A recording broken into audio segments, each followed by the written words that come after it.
Ẹ káàbọ̀ sí ẹ̀kọ́ kíkọ́ ojoojúmọ́ ti ìjọ ẹ̀dá titun. Òní ọjọ́ 18 oṣù kẹsàn-án ọdún 2025.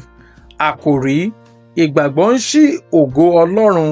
Ìwé orin 3-3. Ìgbàgbọ́ mi ń wò ọ́. Ẹ̀kọ́ àkọ́sórí.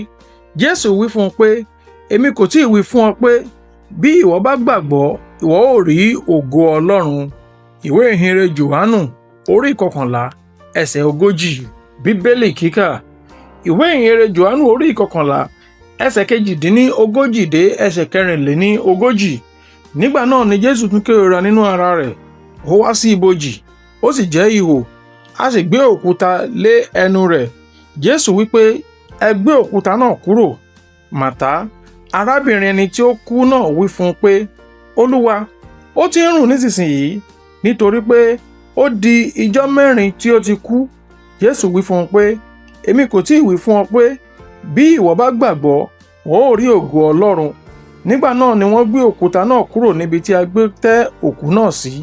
Jésù gbé ojú rẹ̀ sókè, ó sì wí pé, Bàbá, mo dúpẹ́ lọ́wọ́ rẹ nítorí tí ìwọ gbọ́ ti èmi.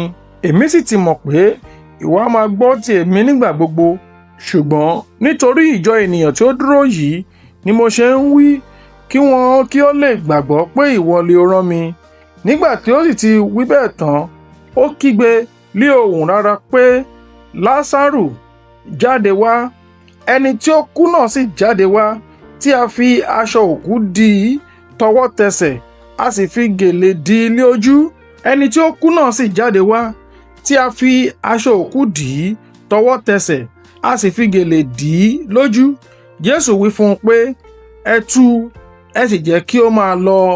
Ẹ̀kọ́.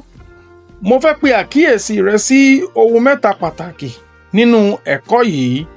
Àkọ́kọ́, ìwé Jòhánù orí 11 ẹsẹ̀ 5 sọ kedere pé Jésù fẹ́ràn Màtá, Màríà àti Lásárù. Ṣùgbọ́n nígbà tí wọ́n sọ fún un pé Lásárù ṣàìsàn tó fẹ́ kú, kì í ṣe pé kò ráyè. Ó mọ̀ pé àìlera náà wà fún èrèdí kan. Nínú ẹsẹ̀ 4 àti ẹsẹ̀ 15.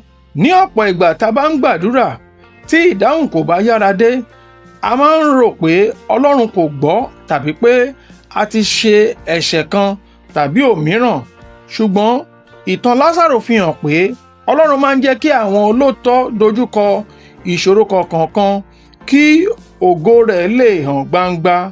Ìwé orin Dáfídì orí 34 ẹsẹ̀ 19.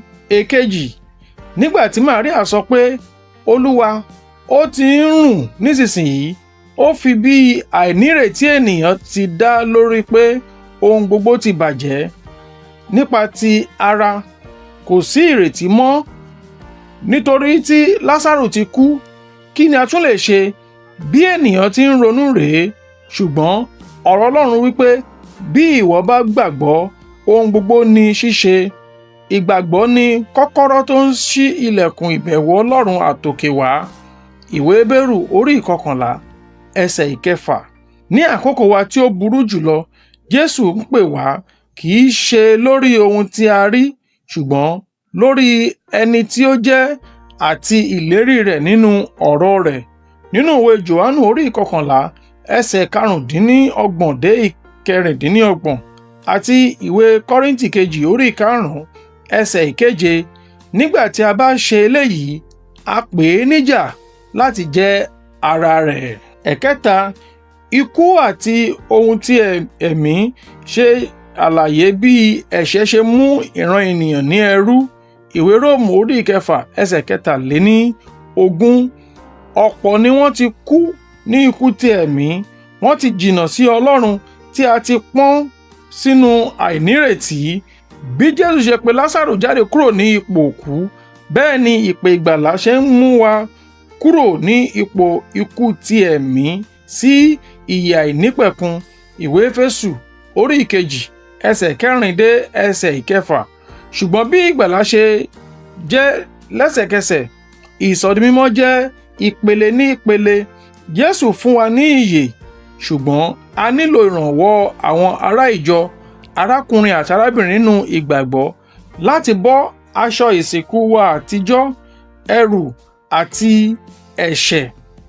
Ìwé Gàlátíà orí ìkẹfà ẹsẹ̀ ìkíní dé ẹsẹ̀ ìkejì, ìwé Kólósè orí ìkẹta ẹsẹ̀ kẹsàn-án dé ẹsẹ̀ ìkẹwàá.